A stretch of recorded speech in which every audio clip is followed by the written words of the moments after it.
this episode of the Cinematologist podcast, we talk to Philip Barantini, the director of the superb Boiling Point, a tense, absorbing, and highly authentic snapshot of restaurant culture, specifically grounded in a UK context. Neil and Dario also reflect on recent watches, including Neil's COVID-induced return to Predator and Predator 2, along with reflections once again on Paul Schrader's The Card Counter, and Dario waxes lyrical about the Masters of Cinema Blu-ray release of Corbucci's Il Gran Silenzio. If you enjoy the show, please take the time to rate and review us on your podcast app of choice. It really does help bring the show to a greater audience. And if you enjoy this episode, please take the time to share it on your social media networks. But now, on with the show.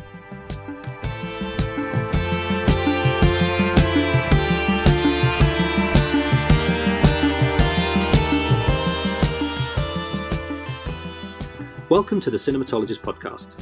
I'm Neil Fox, and joining me as ever, I'm delighted to say, is Dario Linares. Morning, Dario. Yeah, great to see you, Neil. Great to talk to you. Looking forward to this chat.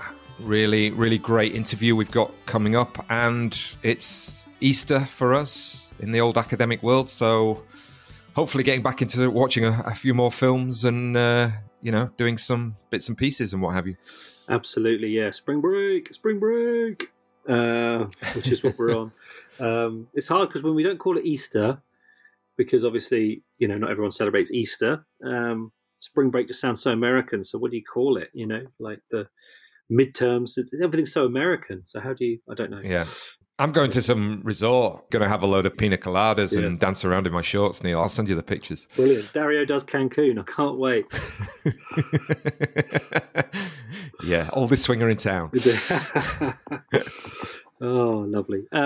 We'll probably be a little less outrageous than that, but it'd be nice to have a bit of downtime. Yeah, and part of my Easter spring break jaunt is to Luton. So I'm currently in my parents' bedroom in Luton, which is why it might sound a little old-fashioned, not just because of the decor. Sorry, Mum and Dad, if you're listening. But and also that's why you might hear more traffic than normal in my little close in Cornwall. And the lack of a mic has an oldie-worldy BBC feel to it. But that's in keeping with the 100 years of BBC radio, so that's fine. My little tribute to the old-timey radio. I've been watching a few bits because I had COVID last week, so I caught up with some stuff when my brain was in a bit of a... It wasn't too bad. I had a nice mild dose, so I feel very grateful for that. But it did just mean that my head was really foggy and I couldn't do much, so I took the opportunity to watch a few bits just to which was nice. What did you see? I watched Predator and Predator 2. Nice. I've seen Predator a lot. I love Predator, and I've seen Predator 2 once maybe, and then someone said, I think I've read somewhere it was like, give it another go, and it's not as bad as you remember, and it's actually decent. It's pretty racist, right? The race depictions are... It's decent, pretty racist, but decent. If you can get past that. It's a very 1990 depiction of black gangs in particular. But no, it's actually a really good action movie. And Danny Glover's great. He's really good in it. So I enjoyed those. The one thing I did want to mention was I saw, and I tweeted about this, I saw The Tender Bar, which was Clooney's latest. He made those two movies last week. It's good. It's really good. I enjoyed The Midnight Sky as well. It's great. And Affleck's great. Affleck is great in it. Ty Sheridan's great. And I just thought, solid, unflashy, really nicely written, well performed, great, sort of a really great soundtrack. Yeah, I really, really enjoyed that. And I don't think it was the COVID talking. I think it was a really good movie that just has been overlooked. No, I agree totally. I really liked it, and I think that sort of, it's Clooney doing sort of slightly sentimental, growing up story with Ben Affleck as a sort of affable uncle. You could kind of look at that and think, do you know what? That's just going to be horrific in some sort of self sort of aggrandizing way. Do you know what I mean? It's going to be like full of self-importance, but it really isn't. It's really good fun, I think, as much as anything else. Yeah, well cast. Like the Affleck's gang of mates are really fun. And it's kind of I just had a nice note. I think a lot of his films, he's misjudged the tone. I think he's never really known. But with this and The Midnight Sky, I thought they were both I thought were both solid, and he kind of got what they should be, and were just really enjoyable and weren't groundbreaking or earth shattering, but were kind of solid movies. And again, the sort of movies that people say, "Oh, you don't get those movies," and I'm like, well, they are there, and they're streaming made, but they're not. So that was a good one. And then I saw Ty Sheridan in The Card Counter, which I know you're a huge fan of. Of course. I loved it. It's absolutely great. I loved it. Oh, did you? Was that the first time you'd seen it, like last week? Yeah, last week was the first time I'd seen it. So, oh wow, Christ! Yeah, we haven't even talked about that. So you did like it, yeah? Yeah, it was fab. It's absolutely brilliant. Yeah, I think Beth had seen a trailer for it and wanted to watch it, and then she started and she was just a bit tired, so she went off and I finished it, and it was yeah.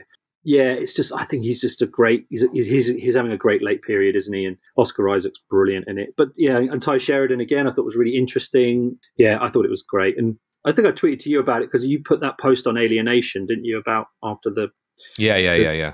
And I thought, well, he no one really does it in that kind of way. Then he's got a very unique take on it. But it reminded me a lot of Refn. It reminded me they'd worked together and felt very Refn, that movie, in a way that First Reformed obviously doesn't. There's something about those spaces and those kind of lives which I think really, I thought it was, and the score was brilliant as well. I really love that singer who sang or still sings with Black River Motorcycle Club. There's something about his voice which is a very kind of haunted Americana voice, and I've always loved his voice. So it was. I thought the score worked really well as well. What about you? Yeah, glad you love that. Yeah. Funny actually. I had a similar thing. I've gotten a sort of comparative watch to Predator, I suppose. Well, kind of. So I was listening to the series by the Silver Screen Video Boys on Tony Scott, and so B had never seen a lot of Tony Scott, especially late period. So we watched, first of all, we watched Unstoppable, which is Denzel and Chris Pine basically trying to stop a runaway train. That's all you need to know. And like the guys on the podcast had a comment that one of them said to the other, this film has no right to be as good as it is. And that's the perfect review. It's kind of like really cliched. You can see the beats are there. The beats are there, and they're in the right place. And I don't want to say stereotypes, but the roles that you would expect to find these characters in are there. The story is kind of formulaic, and you're like, why am I enjoying this so much? It's because it's just so well done. All the things you'd expect, and it's just so bloody well done. So if you want 90 minutes of Denzel and Chris Pine bickering before they get together and then stop this train. And who doesn't? and it isn't Unstoppable. Spoiler alert. Yeah, who doesn't want that? And then we went back to Crimson Tide, which is Denzel again, and Gene Hackman, which is just it's kind of like, watching it this time, it is like a philosophy seminar set in a submarine on the brink of nuclear war. It's like, what are the morals and ethics of the procedures that these submarine guys have to go through in order to launch? And it is the butting heads of Denzel and Gene Hackman. It is like two heavyweights sort of going up against each other. And so the script is set up that way. It's how can we set up these two actors to really get in each other's face? And that's kind of obvious in that sense. But yeah, just both. I mean, the Crimson Tide is the better film by some distance, but still both really worth watching. And then on your recommendation, I'd watched The Gran Silenzio, which is just fucking brilliant. It's just amazing. I got that beautiful Masters of Cinema edition, and it just looks amazing, looks beautiful. Trintignant, is that how you pronounce it? Is just, I think so. Yeah, I think so. yeah, is so good. And literally, he is the silence. He says nothing throughout the entire movie, which is quite, I mean, that must be quite a hard thing to do. And he's not particularly striking looking either. You know what I mean? He's not he doesn't look like Lee Van Cleef or something like that, where you can just sort of move your eyes and it's like it's like a story in and of itself. But he's really good. And Klaus Kinski's kind of doing something slightly different in acting. He's almost kind of like this dandy, foppish kind of character as an assassin, which is really strange because, if you watch Aguirre, Wrath of God and some of his other stuff, he's just like off the reservation, unhinged. So it's kind of like an interesting sort of setup about who these characters actually are. And you can definitely, I read a little bit about it, and you can definitely see he's trying to make sort of social comments with this movie as well about, the gangsters, bounty hunters are causing mayhem, but it's legal and there's nothing that they can do about it, which is a really sort of strange revisionist approach to the genre, I think. But yeah, but it's just a great watch anyway. You can put the social stuff to one side. It's just great. Yeah, no, I love that movie.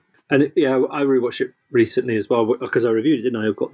I got the sort of the preview disc, and then I bought that beautiful set because I was just like, I need this set with all, and it was it's absolutely fab. And it's interesting, isn't it? Because Tarantino talked a lot about it with The Hateful Eight, and all he did was take a snowy locate. Like I see very little that feels connective other than landscape in those movies. Like you say, like the stuff that you feel about these power dynamics and these relationships and the kind of the politics of the place, they're just completely absent from The Hateful Eight, I think. He does use the trope of the wagon train, basically, doesn't he? When it arrives at the sort of bar and saloon, there's a little bit of kind of crossover there when it comes to that aesthetic. But that and the snowy sort of mountains, you can definitely see he's ripped that off, or it's a homage, And I think you can see in a different film, but DiCaprio's performance in Django Unchained feels like he's been told to watch Kinski in this. There's a certain sort of southern gentleman, like you say, dandy sort of tone to it, which I think is interesting. Yeah. Oh, cool. Yeah. No.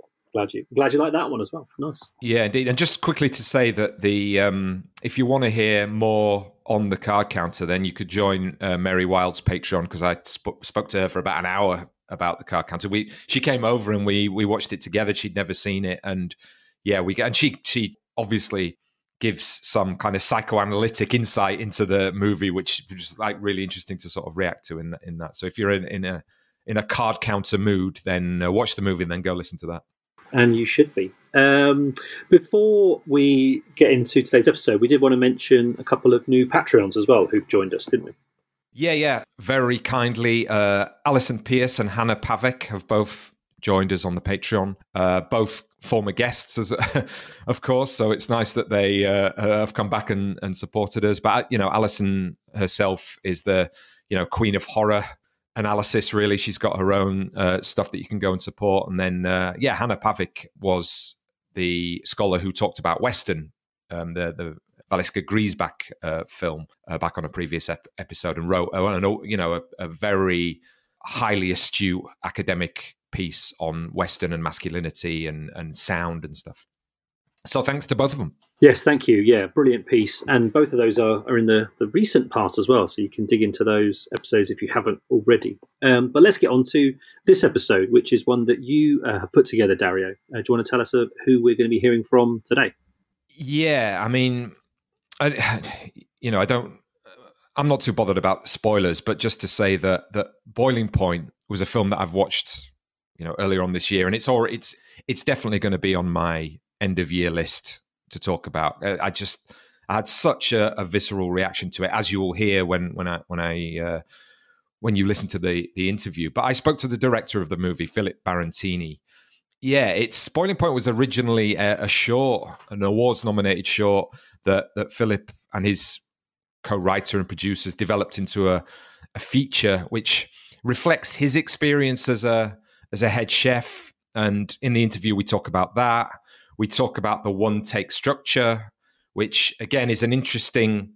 It's a device, I think, that's been used elsewhere and quite successfully, but it can be something that I think is overbearing. We talk a little bit. Well, we just mentioned Birdman, but I know people have sort of talked about that.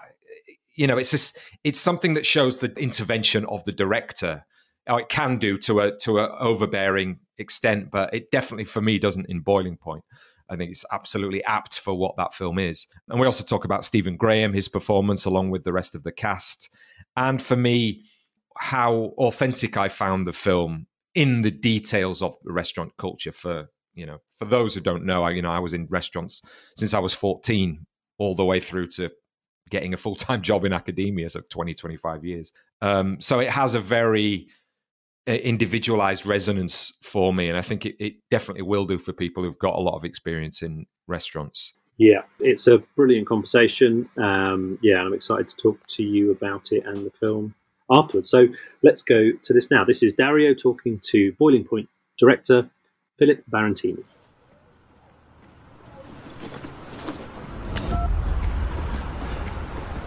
Just tell him I'm so sorry. I've just got so much going on. Thanks for covering. Let's make some chips, yeah? Chop some spuds. Yes, sir. Enjoy your drinks. Thank you. Service on table 20. I'm allergic to nuts. I'll pass that on to the kitchen. Thank you. How's this? Well done, keep that up. Keep turning, keep turning, keep turning. How long on the door? It's coming, it's coming, it's coming, it's coming, it's coming. Okay, look, we've been reviewed on table 4. I need you to switch on, yeah? Look, I had no idea you were coming. It's a bit strong, isn't it, bringing it along? This is your restaurant. This is my money. I haven't got it. I can't give you what I haven't got. What am I going to do? Just slice 3 steaks, it's not hard. Why do you always give in to her, my man? What do you mean give in to her? What's your problem? Can somebody help me? Breathe, through your nose, out through your mouth. You've gone down to a 3. What do you mean? You went from a 5 to a 3-star. You've got to concentrate. Deep breaths. Deep breaths. This is your fault. You don't turn up on time. You don't do the orders. You come in sneaking a food.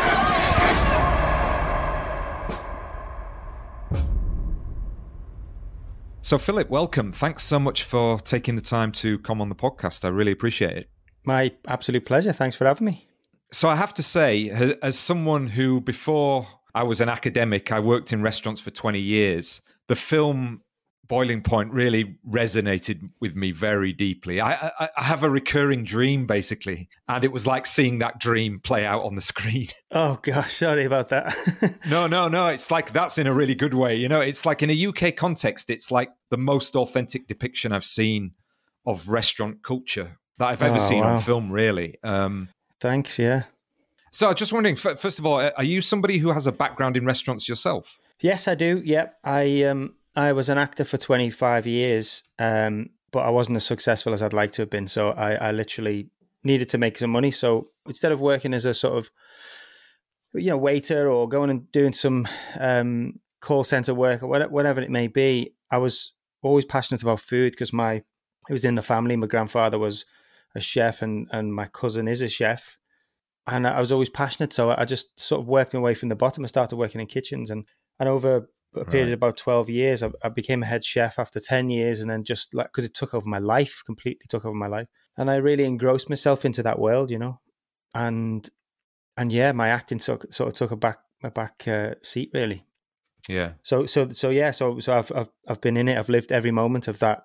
The movie is everything that's in there is something that I've either witnessed or experienced firsthand, Every character role, I have a parallel in my mind of somebody that was like that back in the day because I was front of house, you see. I was right. Yeah. One of the things that was interesting to me was that divide between the kitchen and the front of house, which is, I don't know how many kind of customers, quote unquote, know that there is a fundamental tension a lot of the time in the restaurant structure. And I've always thought that tension could be interesting cinematically, but I've never really seen it in the same way as I saw it on Boiling Point. Yeah, I mean, well, you know firsthand. There's always that battle. Every restaurant that I've ever worked in, it's always the front of house versus the back of house, and it's especially around like the subject of tips and gratuity and stuff like that. It's yeah. So I wanted to get a little bit of that across, but also at the same time as well, everyone's there. It's like a family, isn't it? And and sometimes you spend more time with your work family than you do with your actual families at home. And that was the major issue for me, really, is because I'd finish work at say 11 midnight or something like that, and I'd end up staying drinking at the bar till 4 a.m. because that's your downtime. But then you realize, I've got a wife at home, and it's like I'm sort of neglecting my time at home with her, But yeah, it's to get that across a little bit that it is a dysfunctional family. At the end of the day, everyone can sort of finish work and have a drink together, and nothing's sort of taken too personally. But at the time, it's you sort of hate each other in certain moments.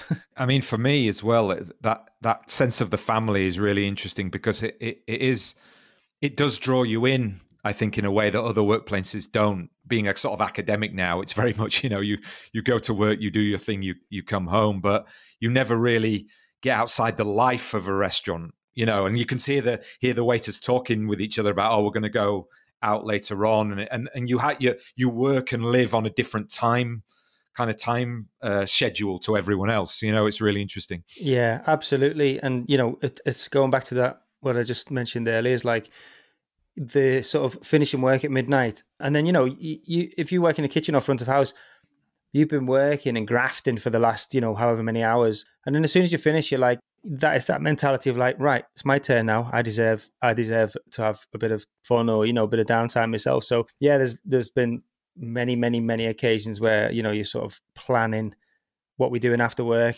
what we do. Oh, we're all going here, we're all going there. You know what I mean? So it's and then before you know it, it's you've had 2 hours sleep and you've got to get back up for work to do the breakfast shift.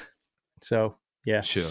I've got some great memories, but also some really, really dark memories as well. Yeah, no, I totally understand what you're saying, and that sense of the sort of tone of the film. I mean, we'll talk about the sort of cinematography and everything in a second, but just that general idea of stress building. And I haven't had that kind of experience. I mean, probably the last time I sort of felt so tense watching a film was Uncut Gems. I don't know if you've seen that. Oh yeah, of course, yeah. And yeah, just that sort of feeling of escalating pressure that the audience feels. I mean, my girlfriend has sort of tried to watch it 2 or 3 times. She said, it's great, but I can only get like 20 minutes further on, What, Boiling Point or Uncut Gems? Yeah, no, Boiling Point. Right, it's like, this is great, but it's just so full of tension. It's like I need a rest after 20 minutes. Yeah. But I mean, was that sort of key to the development and the script writing? Yeah, absolutely. We did a short film back in 2018, which was 20 minutes long, and that was one take as well. And we sort of, I wanted to get across that the pressure and the unpredictability of working in that world. You just don't know who's going to come through the door. You don't know how it's going to go. Anything can happen at any minute. So I wanted the audience to feel that as well, and sort of go on that journey, and not be able to take their eyes off the screen. I wanted them to sort of, because as you'll know, when you're working in that sort of world, and as soon as the doors open to the restaurant, let's say 5, 6 o'clock or whatever, and the customers start coming in until the moment they close, it's one take and you don't get chance to stop or everybody's on the same path, if you like, or track, and sort of you've all got to be going in the same direction. And so I wanted the audience to be a part of that, and for it to be almost slightly immersive in a way. And that was we talked about various different ways of shooting it, and shooting in a conventional way, but like slightly sort of erratic and very hard, quick cuts and stuff like that. But we did the short in one take, and we kept going back to that, going like that sort of tension, that where the audience, you don't give the audience a second to breathe and to give them a moment to sort of take their eyes away. And we thought, let's try and do the whole thing like that. I mean, obviously there are precedents quite recently for the one take film. I mean, obviously sort of Birdman is one that wasn't in one take, but it was, specially edited as though it was in one take. And then I don't know if you saw, is it the German film Victoria, which is very good as well? Yeah, seen that. Yeah, it's fantastic. And I think that, there is the potential for that approach to be kind of overbearing for the content, right? But it's definitely not here, because I think that the different spaces of the restaurant, so, the kitchen, the bar, the dining room, even the bins out back, are navigated in this way, and gives you that sense of restaurants are about timing as much as anything else. So it's so interesting to see that. But then what were some of the technical challenges around doing the one take? I mean, I read that you did it 4 times over and sort of picked the best one. Was that right? Well, we when we set out to do it, it was sort of 2019 when we wrote the script, and we developed the script with that location in mind, because it was a very different way that we wrote this script, in terms of like, there was no dialogue in there. It was just stage direction, like really solid stage direction and characters, and the sort of dialogue was in there as bullet points in terms of like what needed to be said and what point and things like that. So my plan was then to workshop that with the actors to get the dialogue from the actual actors that we cast. So we did that, and but in writing the script with the location in mind was really helpful because we were able to go into that location and figure out the camera moves. And we wrote the script from the point of view of the camera, so it was from the camera's perspective. So it would say things like, and then we move with this character into the back kitchen, and then this happens and things like that. So it was it was very solid in terms of its structure, the script. And then myself and Matt Lewis, who is my cinematographer and also camera operator, him and I went to the space, and we went there for we were there. Luckily, the restaurant is owned by a very good friend of mine, Andy Jones, and so we were able to get in there whenever we wanted, really. So we went in, and Matt and I would sort of start with his phone, and I would play every character, and we built it in sort of we called it like beats or moments, because there's no scene numbers. So we would go in and we would do sort of moment one or beat one, which would be Stephen walking into the restaurant on the phone and then going to get changed. That was beat one. So we'd do that, then we'd go back, we'd do beat one and beat two, and we gradually built it so that the camera moves were all sort of really thought out. And we sort of gave ourselves two rules in terms of the camera moves and stuff. And one of them was that we're never allowed to just float off on our own and find something. The camera's just got to be motivated by a person. And the second rule was we don't want to repeat a move, apart from, the inevitable of like walking down a corridor when you can't really sort of, that was the big challenge, because it's such a small space. If you go to that restaurant, especially the back kitchen and that area there is very difficult. And Matt was carrying this, this camera rig, and it was massive on him. Like, and he's over 6 foot tall anyway. So getting in and out of the doors at the back was difficult, and trying to maneuver around the sort of the pass in the kitchen where we got 6 or 7 actors in there, and then Matt as well. So those things were challenging, really, and also trying to sort of not, there's so many reflections and reflective surfaces in kitchens, trying to maneuver around those. And so those are the challenges in terms of the technical side of it. And then the challenges for me as a director was making sure the actors were very natural and sort of everything was fresh every take. So we originally gave ourselves eight takes. We were going to do 8 takes over 4 nights.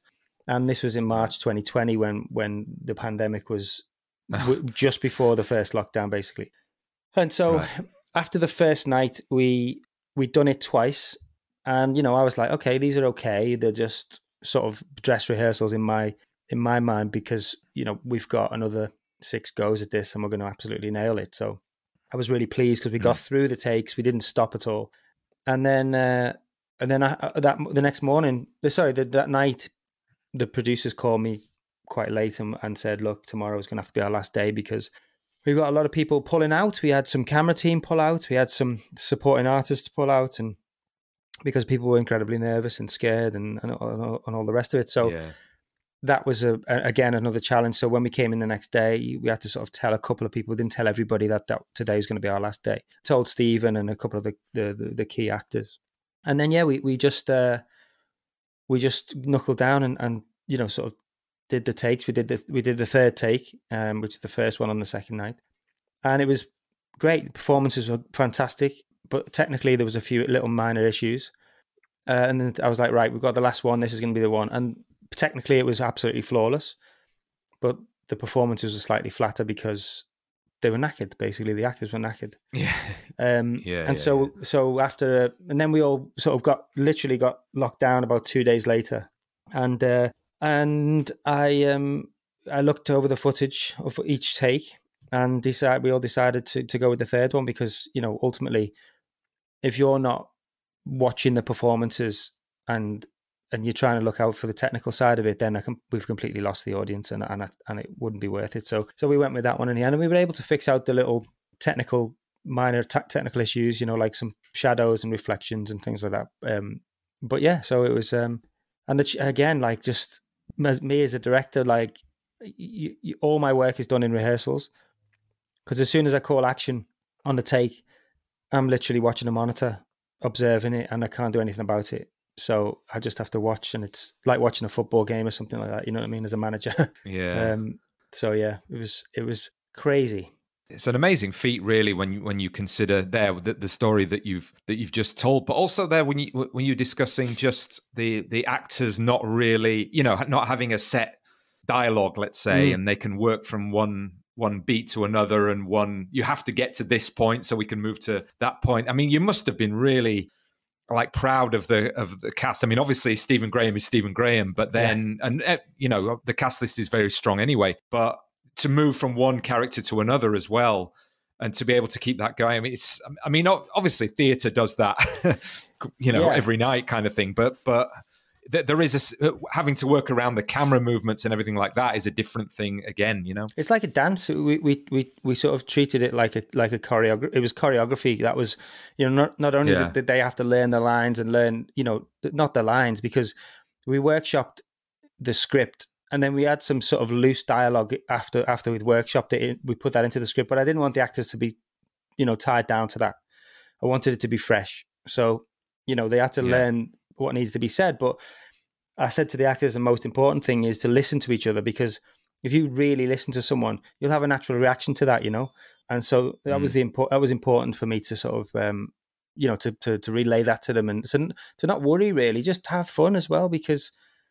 I know it's stressful. I mean, it's incredibly stressful for an actor, especially if you're sort of got for example, the paramedic ladies at the end, who have literally sat waiting around a corner in the ambulance for their cue. And, it's like, you're talking like 70, 80 minutes into the film. And then if they come along and mess it up, it's like, there's so much pressure on them. So, but I just sort of said, look, just relax and, take, if something messes up a little bit, and it's not a major issue, then just keep going, because, 9 times out of 10, the audience will never know. They don't know what's coming next. So, we might get gold. We might strike gold with it.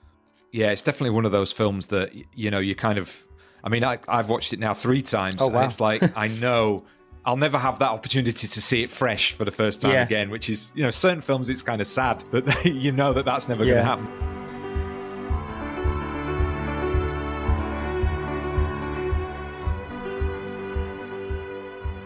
If you enjoy The Cinematologists and think the podcast is valuable to you in some way, please consider supporting us. You can do this by leaving a rating or review on Apple Podcasts, Podchaser, or Good Pods. This really helps us get traction and visibility. Or you could share an episode on your social media. Any reviews or comments we get, we do tend to discuss on the main show. Or perhaps you could just tell a friend or a colleague about the show. Research suggests that the number one factor that aids podcast discoverability is personal recommendation. So if you have a friend or a colleague who you think would like the episode, please let them know about it. Also, for less than the price of a coffee, you could join our Patreon site. You will get access to our bonus podcasts and our monthly newsletter, in which we write an extended article and give a host of cultural recommendations. Corporate money is flooding into podcasting. And while there are brilliant shows being produced in all genres, there is a lot of formulaic content and celebrity chit-chat, which just sounds like mediocre radio. The uniqueness, authenticity, experimentation, and passion that made podcasting something unique and different is being overwhelmed by corporate formalism and institutional gatekeeping. We are a fully independent, ad-free podcast. Goes back into making our product better. Thanks very much for your continued support. And now, back to the show.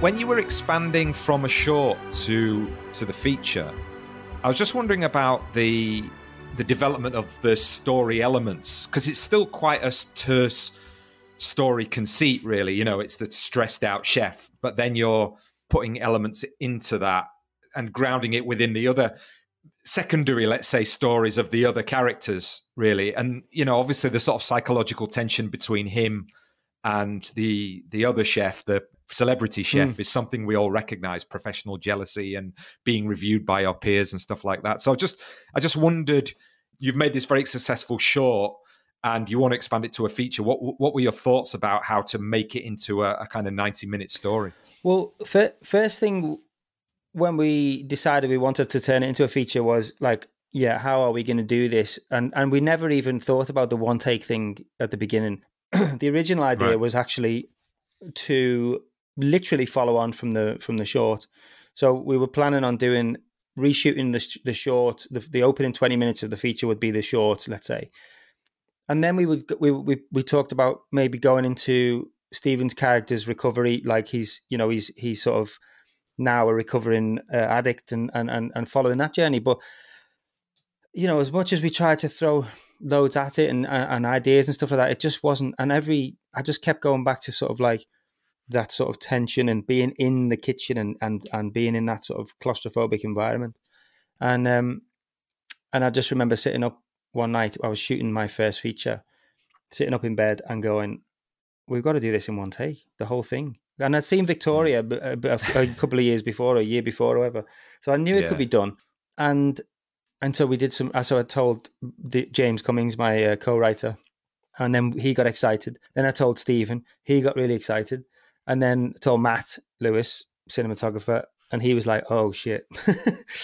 So he was obviously a bit nervous about it, but I actually said to him, look, well, there's ways of getting around this. There's ways of doing it so it is one complete take, but you can sort of hand the camera off to other people or another operator. You don't have to keep. And he's like, no. If we're going to do it, I want to do it all. So yeah, so but in terms of the sort of story, we sort of was like, okay, it's a really simple story. Like there's nothing major really happens. I mean, there is things that happen, but it's more a sort of slice of life, and it's just a moment in time, really. It almost wanted to sort of dump the audience into this moment and then pull them back out again at the end, and sort of have them go on this journey for an hour and a half, and that was it, really simple as that. It wasn't, we talked about. I sort of then we then put down lots of anecdotes of things that I've witnessed or experienced in the kitchens. And then James, who'd worked in a front of house as well, he put down some anecdotes of his experiences as well. And we sort of came up with these characters, and some of the characters we brought along from from the short, and, sort of changed their names and things like that, or changed actors because their actors weren't available to play them and things like that. And that's how it happened. It happened really organically, to be honest. And Stephen had a bit of an input as well, and his wife Hannah, who's amazing. She's an amazing story editor, and she's fantastic with character and stuff. And she reads all of his scripts basically before he does. She's like the gatekeeper for any of his projects. So yeah, so it was kind of like a group effort, really. We all just come together and came up with these characters and these little moments. I didn't want anything to sort of be completely resolved either, because, you see that in movies a lot, and it's like, okay, this has been resolved. And I know that's a classic storytelling trait, but in life, that doesn't happen. Like, you see someone in the street and you go, how you doing? They're like, I'm not doing too good, actually. And, we talk about for 5 minutes how they're doing, and then you walk away and you sort of, that's it. It's not resolved. And you sort of maybe think, I wonder how they're doing now. Then I saw them last week. I wonder if I call them or whatever. And that's what I wanted to get across in the film. Yeah. And it's not just, I mean, we'll come to Stephen Graham in a second specifically, but it's not just him that's got things going on. Everyone has got something going on. And there's that texture to the characters that I think that's where the film is, more for me than simply the cinematography and, the one take. That's the kind of canvas. But then everybody's got something going on, whether it's kind of like self-harm or dealing with racist customers or like, I mean, what was interesting, I mean, you said it there yourself in terms of your background with acting, there's one of the blonde waitress is an actor who's come late because she's at an audition. So all of those things are so, again, authentic, I think is the word. It really does capture that slice of a particular environment. So it's great in that way.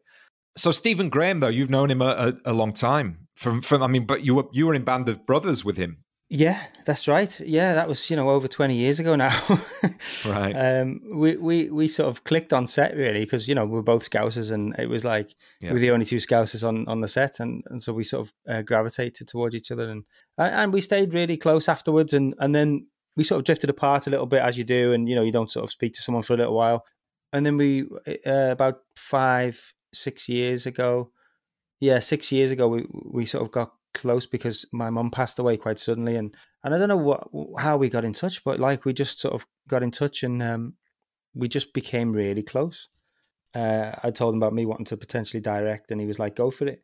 And then I got this really lovely script for a short film that a friend of mine wrote, played the lead in, and I said to Steve, I'd love you to be in it. Would you play the sort of it's about a young boxer suffering with mental health and stuff. And I said to Steve, I'd like you to play the trainer. And it's only a small part, but he was like, let's see how you get on with the first one, and then we can have a chat after that.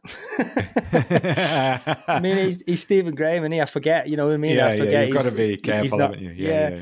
He's not just my mate, putting my mate in the film. He is who he is. So it was like, I totally respect that. And then, you know, he watched the film and loved it, and he was like, "What are you going to do next? You must want to continue doing this." I was like, "Oh my god, yeah, this is the dream now." And so I pitched him the idea for Boiling Point, the short, and he loved it. He was just he jumped on straight away because it was a huge challenge, and he loves a challenge, you know. But yeah, we've been very, very close. Is he based on somebody? Because I've known lots of that type of pugnacious looking chefs. You know what I mean? He's based on a few people, yeah. Right. Yeah. I can imagine. He's based on a few people, and he's also based on me as well a bit. You know, a lot of that character, certainly in the feature. You know, that's another thing about the short as well. We, you know, in the short, we sort of throw the audience in at like we're at 11, and it doesn't stop. The sort of the volume is up the whole time, and it sort of doesn't stop and let you go until the end. But with the feature, it was like, okay, we can't start there. We need to start somewhere. We need to, you know, have the ebbs and flows, and also, you know, sort of gradually build that tension if we can. And also the pace of it needed to be sort of, you know, slower in parts and things. Give the audience a break. Like, for example, when we go outside to the bins, that was a deliberate moment to sort of give the audience a slight breather. You know, come outside for a minute as well. If he's, you know, if it's partly you and then characters from, I mean, I don't know whether Stephen Graham ever had to do any restaurant work in his past or anything like that. But I mean, was there any? Oh no, absolutely not. No, I can imagine not. But so were you sort of working with him on that? You know, it's got to be like when you're positioning the food on the plate, you've got to do this, you've got to do that. I mean, he's not. There is the stereotype of the really shouty chef, of course. But he's kind of he's got to embody that pressure, so it's got to kind of be internal and external at the same time. So, I mean, I don't know, working with him on that must have been really, really good fun, you know.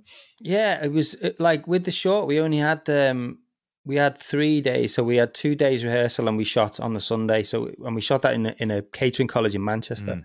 So he came up on the Friday, and I took him to a really, really fancy restaurant. We also had a chef consultant on the show called Ellis Barry, who's a sort of, you know, he's been on a lot of TV shows and stuff like that. He's a Liverpool chef, and he's a really good friend of mine. So he was on set all the time, and he was showing them, you know, when you've got such little time with people. And Stephen, you know, he's not the strongest cook, but he's fantastic, you know, at sort of pretending. Yeah.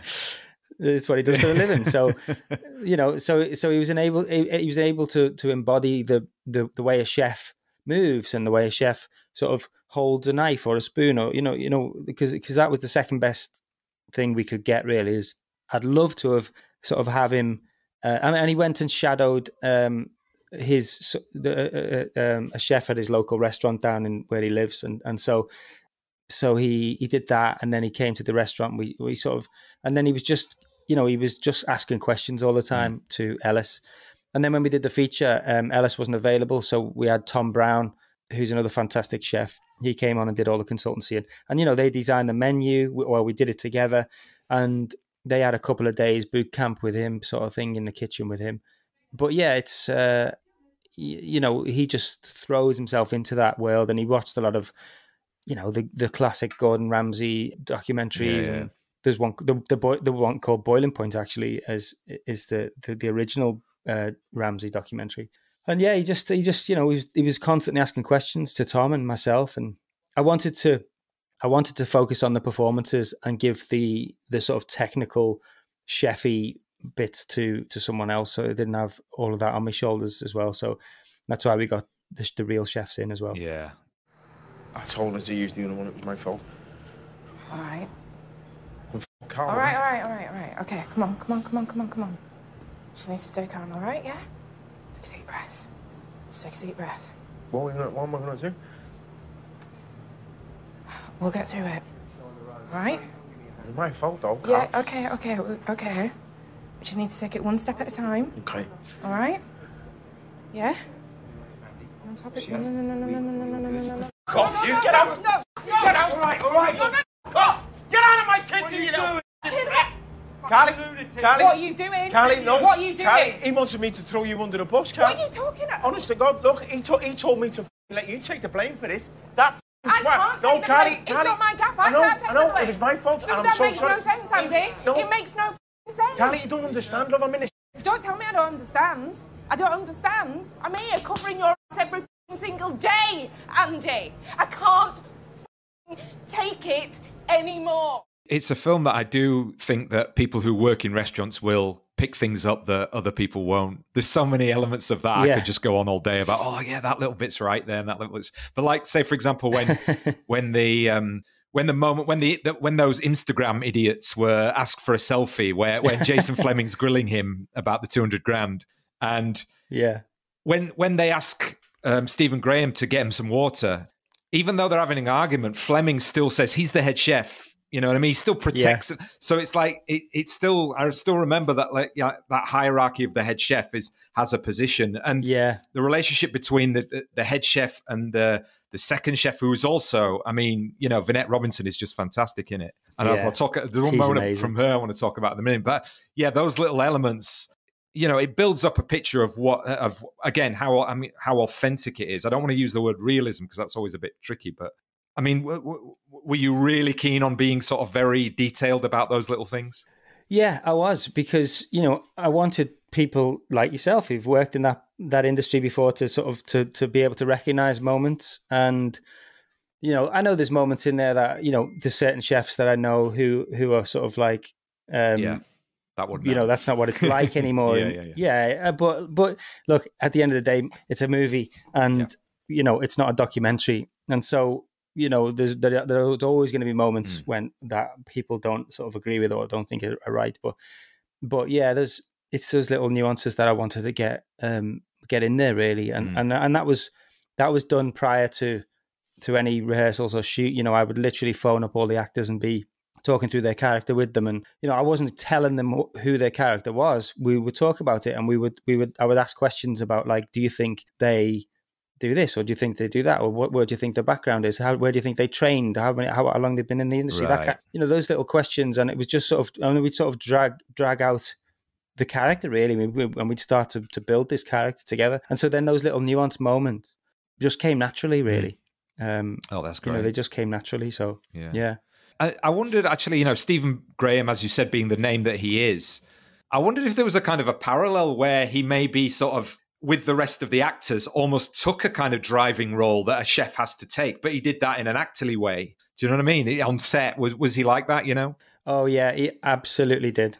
Absolutely, yeah. The thing with Stephen is, and I imagine, you know, because I know him as a friend first and foremost, I imagine there's a lot of directors out there that he would rub up the wrong way, quite simply because he is a force of nature, and he is so passionate, and sometimes that passion, and he's a Scouser, right? So Scousers speak their mind, and they have a certain way of, like, they wear their emotions on the sleeve, right? So he would come in like a bull in a china shop sometimes, like this whirlwind, and you just, you know, the best way to direct him, I suppose, is to just let him go, let him do his thing, and then every so often just pull him aside and say, why don't we try this? And he'd be like, oh, yeah. And then he'd go off and do it. As opposed to like I know me as an actor, I've worked with directors who sort of come to you with these really over sort of, you know, they talk to you in this like sort of real educated speaking. And you're like, you just want me to move from here to there. Why didn't you say that? Like, you know what I mean? Yeah, it's just like, turn your head. Yeah, exactly. Yeah. And giving me the motivation for the cat and this and that. And it's like, that's just how I work anyway. You know, I try to give as little notes as possible and let the actors come up with it themselves, really. and certainly with Stephen, that's, you know, I learned very early on when we were doing the short film that's how he works, and you know, you just got to let him. You've got to let him do his thing. He comes to set with lots of ideas, and you've got to either let him try it and see whether it works and let it play out, or, you know, just talk about it. Really, it's not because for me, my approach to directing is not like a sort of dictator. I'm the boss. I'm the one in charge. I'm the one who's, you know, got all the ideas, and it's my film. Which is, you know, I've worked with directors like that and chefs like that. I mean, it's very similar. There's a lot of parallels, you know. It is. And so certainly when I became a head chef as well, I've worked with some absolute monsters of chefs. So I had always said to myself, when I become a head chef, I will never treat my staff like that, because the feeling I had when I was being treated like that, I didn't want to help them. I didn't want to stay later, or, you know, I was just like, no, F you, I'm gone. See you later. I'm going home. It's my shift's finished on the dot, or whatever it may be, you know. And the same sort of approach into directing really is like, you know, it's a collaboration. We are a family and we have to work together. And there's no, you know, anyone can come to me with ideas, whether it be the runner or, you know, someone who's just, I don't know, like the trainees or whatever. Everyone can have their opinion and their ideas, and there's no, you know, it won't be shut down. It might not work, but, you know, but it will never be like, no, you're just the runner or you're just the trainee, go away. Yeah. Because I think that's A, how you get the best out of people, and B, you never know what the idea might be. It might be amazing. And, you know, and I wouldn't pass it off as my own. I'd always be like, this was that person's idea, and what an amazing idea it was. So there's a lot of parallels, and Stephen is a whirlwind, and but he's an absolute joy to work with. As long as you tune into his psyche and his mentality and what he's about, and you're on the same page, it's such a joy, just a joy to work with. Yeah. And as I mentioned, because Vinette Robinson is from my neck of the woods. I'm from Leeds and she's from Bradford. That's right, yeah. And she plays a very important role, I think, obviously as the second chef, who has a very, very nuanced role in the kitchen, I think, and obviously in your film. Yeah. You're sort of second in command, holding everything together, and particularly because obviously sort of Andy is Stephen Graham's character is, you know, got all of these, a mess. Yeah. But I just, that monologue where she goes ballistic at the maitre d'. Yeah. That precision of chewing somebody out. You know what it reminded me? It reminded me of that scene in Goodfellas between Joe Pesci and Ray Liotta because of its intensity. You know what I mean? That's what it called to my mind. Wow. Okay. Yeah. That's that was. Sorry, no, I was just going to say, did you really want to go? Because she goes really for her. That was really kind of as extreme as it gets when you're calling somebody out, you know? Yeah, that was always planned. You know, it was to go for it, and that was very much, like I said before about the beats in the script. Those were the beats that she had to hit. And then Vinette, you know, she just went for it. Like, she just absolutely went to town. And we rehearsed that a couple of times, not many times, but, you know, each time we did that, it was pretty much brand new. You know, all the beats were in there, but Alice Feetham, who plays Beth, the manager, she's got tears in her eyes, and those tears are real. You know what I mean? Because each time she did it was something brand new, and it was like fresh for the actors, you know. And so that was a joy to watch, to be honest. And I remember being sat in front of the monitor. We were just all hidden behind this false wall, basically. And there's about 40 of us in this space, and we were just all watching it. And like, as we're watching it, you could see everyone just be like, "Whoa!" You know, it was brilliant. Yeah. But that's I love how you said Goodfellas. That's I'm going to tell her that. I'll let her know that one. Yeah, I know the film's out already. You could have had a pull quote there, but you know, a bit late now. But maybe on the DVD, it's going on Blu-ray, I think, at some point soon. So maybe on there. Okay, you can have that for that if you want. Yeah.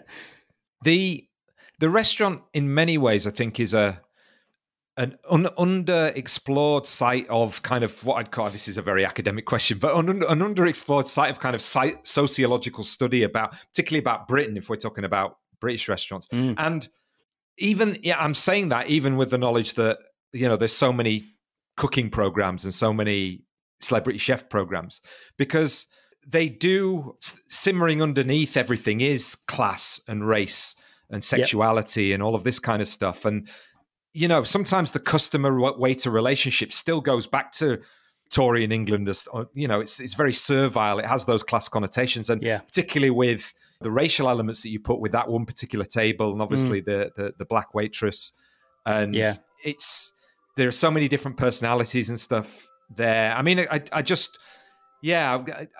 wondered how much you were kind of like, you want to make the film, which is a 90-minute, one shot about this one character, but there are sort of little comments, I think, that are being made here about kind of British culture and society, Yeah, that was always really, really, really important to me, and James, the co-writer as well. Again, shining a light on these little pockets of society and what people go through, and the sort of common theme, is everybody's got two masks. Everybody, you got your forward-facing mask and your private mask, and I think some people show more than others, what they're going through, and others don't. Like, for example, Beth, when she goes into the toilet and she's, you see that side of her, and the self-harm thing, and the racism, it's that was something that I really wanted to get right, and with the actress that we cast, Lauren Adjufo, I sort of said to her, look, for me as a white man, it's like I haven't experienced racism firsthand. So, we sat and went and had a coffee and we just talked, and we were meant to be like maybe half an hour, something like that. And we were there for like 3 or 4 hours, I think, we were both crying, and it was really emotional, and it was just a beautiful moment, really, me sort of being educated on this matter and this subject and whatever. And so I wanted to make sure that she had a say in that moment, and I didn't want it to be too sort of on the nose.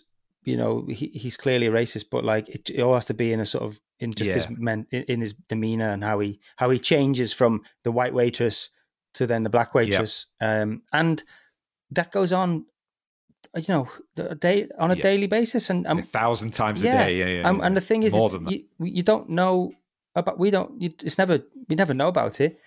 And and again, it's like someone did say, and I remember reading a comment a while ago, and someone was saying like, "Oh, I wish that sort of table of the racist table would have been that whole thing would have been resolved a bit more." I'm like, but it wouldn't be resolved, because she's going to go home and probably and then take that mask off, and then she's going to be whatever whatever she feels, and so it doesn't get resolved. It's not going to get resolved in that in that moment. So yeah, all those little beats really, and everybody's going through something in life, and nobody's perfect, and I wanted to sort of show that a little bit, as best we could really. And and again, the other challenging thing going back to that is you've got an hour and a half, but it's a real hour and a half, real time. You can't flash forward, flash back, whatever. So that was the challenge, to sort of cram in as much as we could without it being overloaded. And, there's argument to say that it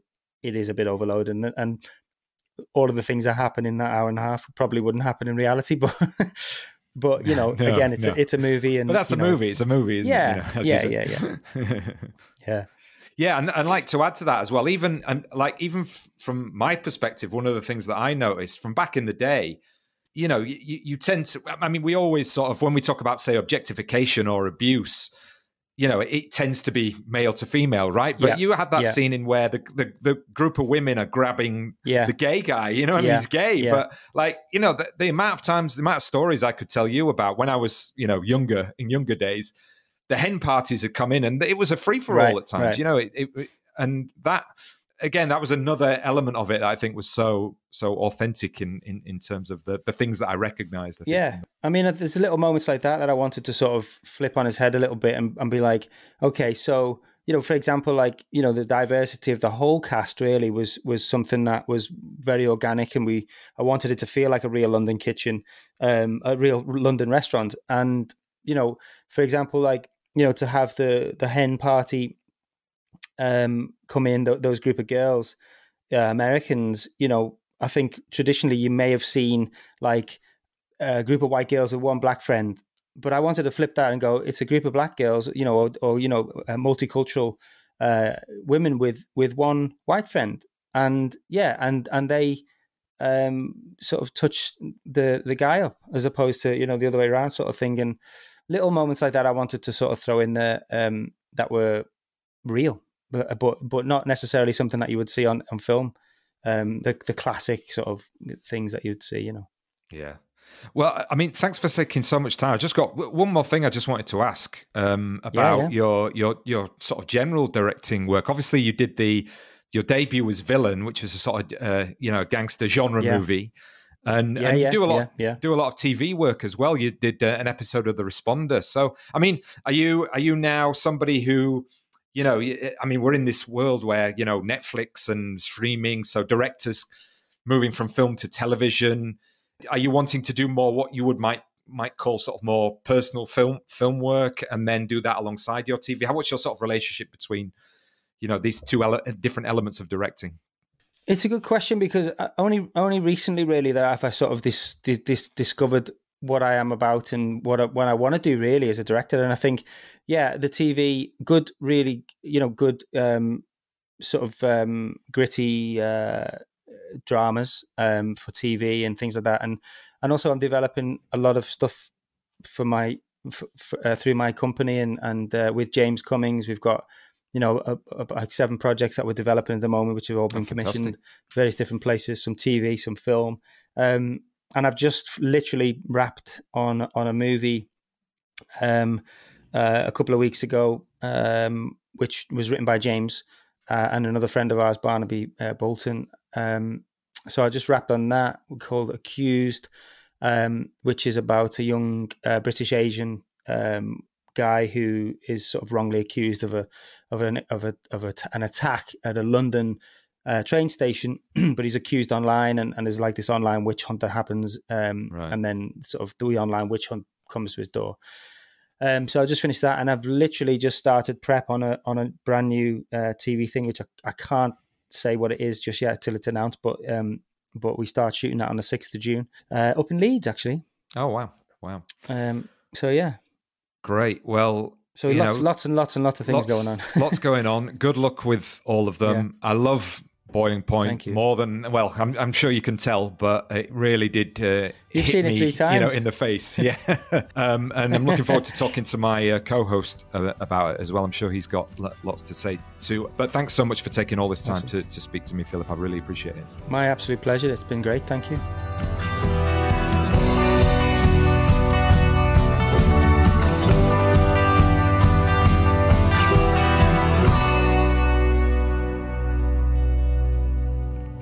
So I hope you enjoyed that interview. It was great, really great to talk to Philip. I think we had a good repartee. I think there was something about the northernness along with the restaurantness that we bonded over. And I just wanted to say as well, thanks to Laura from 3 Little Birds Pictures for setting this up for me. Neil, what did you make of the film and then the chat? I love both, really. Yeah, I really loved the conversation. And I saw Boiling Point at LFF. I mentioned it on our LFF episode. Oh, right. Okay. Yeah. It was a weird one. I picked it, because, like, you know, they had those weird timings. So I watched it. It had a 2-hour gap between lectures on a Monday, I think. And that's when it was on, you know. So I just sort of sat there at my desk and put it on just to, you know, because it had Stephen Graham's picture. So it's like, if it's got Stephen Graham in, I'm interested. And then it was just a really stressful 90 minutes, which was not a kind of relaxing watch. Even in that, and I think that's what I love about the film is, like, even I was sat at my desk at work and I had it on, and I was absolutely absorbed, and it's absolutely gripping. And I think the point you made before about the decision to make it a single take just works so well with sort of capturing the atmosphere and the tension of the space and the people and the activity in a really, really superb way. And he sort of talked about, it was interesting in your interview where he's talking about constantly, how do we do this? And then just coming back, you know, so it's not like, oh, here's a gimmick and then let's build a film around this gimmick. It's like, it's trying to find all these ways to make it work and realizing actually the best way is this way. And it really, really works. I think it's such a great film. And I thought the conversation was great. You know, I love the way he was talking about it and how the process of making the film sort of creates cinema from this very simple story, and I don't mean simple in a derogatory sense, in a way that, like something like Victoria, which I think, I like, but is very obviously, like you say, a kind of presentation of, look what we can do. This is much more of a relationship between form and content in a really kind of symbiotic way. There's a lot to pick out from the interview, but the one thing I thought was interesting was his idea of screenwriting and sort of constructing the story.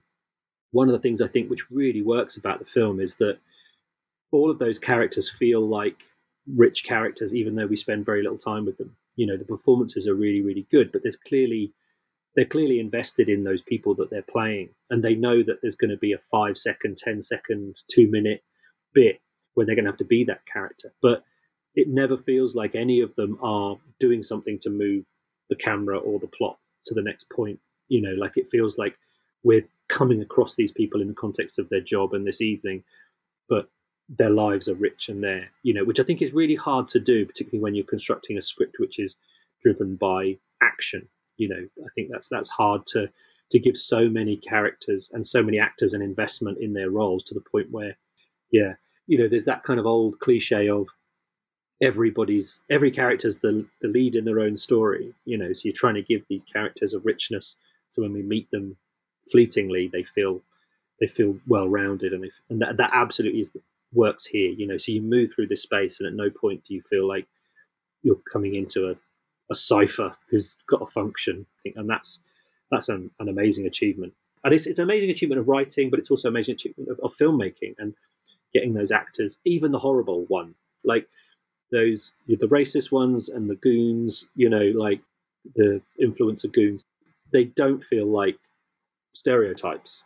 They leave a trace of authenticity, which I think as well is that the way the film carries all of these instances with it is, which it just it sort of congeals.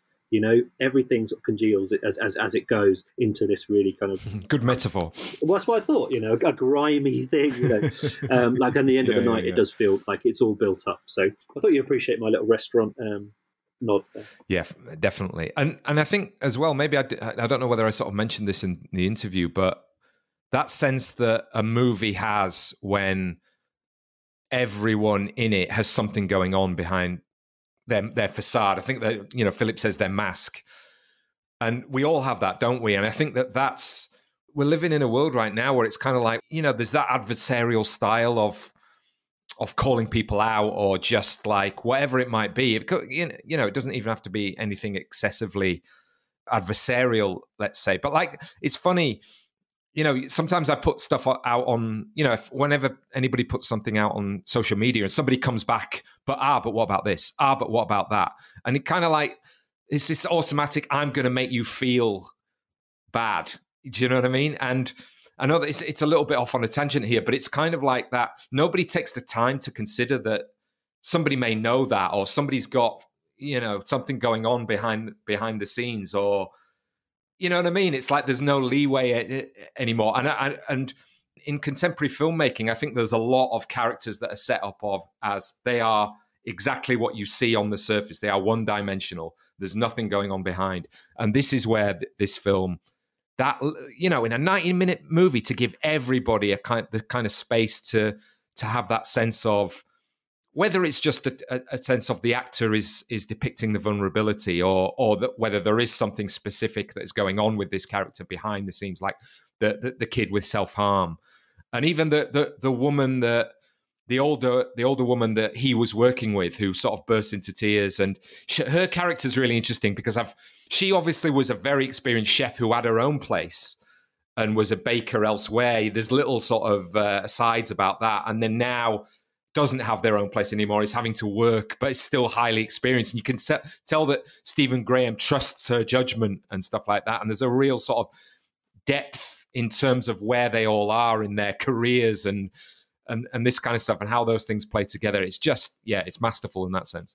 Yeah. They're not avatars, are they? They're not, they have real depth, and they're, like you say, they're a reminder that, our interactions with people, be that through a tweet or, is not the entirety, and it handles that really well, which is a reminder of the nature of that place as a kind of, as a microcosm of other things. And one thing I wanted to ask you, actually, because I think that the question I was, having listened to the interview and listening to you talk so much about restaurants and working in restaurants, and seeing the film very much as indictment's probably the wrong word, but certainly a kind of cautionary tale about the culture of those places. It felt like an indictment and a sort of cautionary tale about the culture of filmmaking. It very much feels like it's, and both spaces seem to exist in this, with this idea, like, this is the way we do things. This is the way it is. It is high pressure. It is high intensity. You are going to get your feelings hurt. You are going to, it is going to be adversarial and gladiatorial because of what's at stake. And that is obviously something that's being questioned in film, but there is a backlash to say, no, actually, it can only be done this way. And I wondered, like, watching the film, like, my question was, can restaurants like that, can they operate? Is there any other way of doing it? Everything seems on such a knife edge, such a high wire act, so many people, so many orders, so little time, like all the things that are those components. Can it be nicer? Can it be more enjoyable? Can it be less fractious? And I don't, as someone who's worked in there, I wondered, like, obviously it's a very authentic replication, but is there another way, or is this the system that it is? It's very difficult because I think that the pressure and intensity is so high, because if you and it's that thing that you have to be on your game all the time, every single night. Like, if you have a night and you've got 200 people coming through the door and it all goes south and people don't get their food, you know what I mean, or whatever happens, something goes wrong, then that's it. The place could be shut down. Word of mouth gets around really quickly. But also, you look at the personalities. I mean, maybe it's a slightly different context, because I wasn't in I was in kind of like Italian, sort of really busy, bustling, middle range restaurants rather than highbrow fine dining. Because what's really different for me is that was a busy restaurant, but that was nowhere near as busy as the places that I used to work in when I was sort of doing that at the height of the places that I was in. But then also I was a manager at times. I was the maitre d' role in smaller places, and I tried to be much more conciliatory and working in a team with the chefs and stuff like that. But the problem is as well, there is this mentality with a lot of chefs, is they want to live up to the Marco Pierre White, the Gordon Ramsay stereotype of I'm gonna shout and bawl and scream at people, and because that's what chefs do.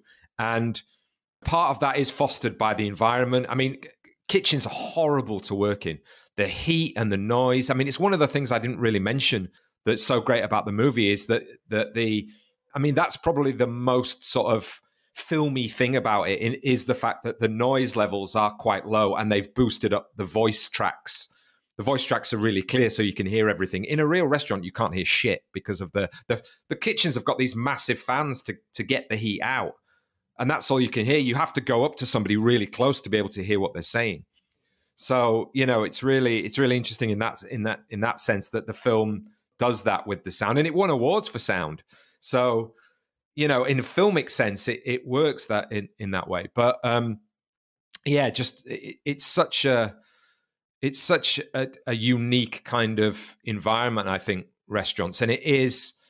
Like I said, maybe we'll talk a lot more about this on the bonus. It is riven with kind of like class connotations and almost kind of like it's a professionalized relationship that is a social experience, which is if you think about workplaces, there's often a very clear usually there's a clear demarcation between, like, we're working today and then we can have Friday afternoon drinks, or there's an office party, and the whole of the British government right now is absolutely screwed over because of the definition of what is work and what is not work and what is a party. You know what I mean? So with a restaurant, you have that sense of this is a professional environment, but everybody's kind of socializing as well. So it's weird in that sense, and that goes for all hospitality. But high-end restaurants and even sort of just busy restaurants generally, they do have this very unique dynamic, I think, that I suppose in terms of the hierarchies of power, when you've got like a head chef and you've got like a maitre d', you know, which might be the equivalent, say, of a, you know, a director and an assistant director, or whoever would be the kind of second in command on set, who would make sure, you know, the director is kind of like trying to make sure there's an overall kind of momentum or artistic vision or logistics are getting done. But then there is, I think it's the assistant director is kind of like the Rottweiler, making sure that actually gets done. Do you know what I mean?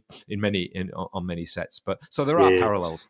Yeah, interesting. Yeah, the first AD would take that role. And it's interesting because I think that, that the way that people are drawn to, like personality types maybe are drawn to that chef role and want to be sort of fulfilling that legacy of the shouty chef. You know, I think that has parallels, and I think that Philip mentioned that in terms of the type of director he wanted to be. You know, you want to be a tyrant, you know, kind of whipping your staff to get stuff done, or is it a different?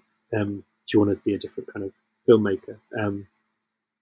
So that's really interesting to sort of to feel that and to hear it from you. You know, having sort of worked around those spaces. So yeah. Great. Well, thanks for your comments, Neil. Thanks once again to Philip, and thanks to Laura for setting it up. I really appreciated them coming back to me, and because I really wanted to talk about the film. Yeah, and hopefully, you know, in the future, if he's got stuff coming out, we'll have him back on, of course. Good to speak to you, Neil. I think we're going to go over to the bonus now. Yes. Really great job. I love that interview. Not just for the insight into, you know, Dario's younger days, but just a really great conversation about the process. And I love the film. So really, really grateful that we can feature it on the podcast, because I think it's a film that hopefully people will see, and it's absolutely worthwhile. It's brilliant. And looking forward to chatting to you about restaurant scenes in movies for the bonus. So we're going to go and tape our bonus episode now. Those of you who support us on Patreon will have access to that. If you want to be a Patreon subscriber, you'll get access to our monthly newsletter and all our bonus episodes. So just search Cinematologists on the Patreon website. But until next time, this has been the Cinematologists podcast.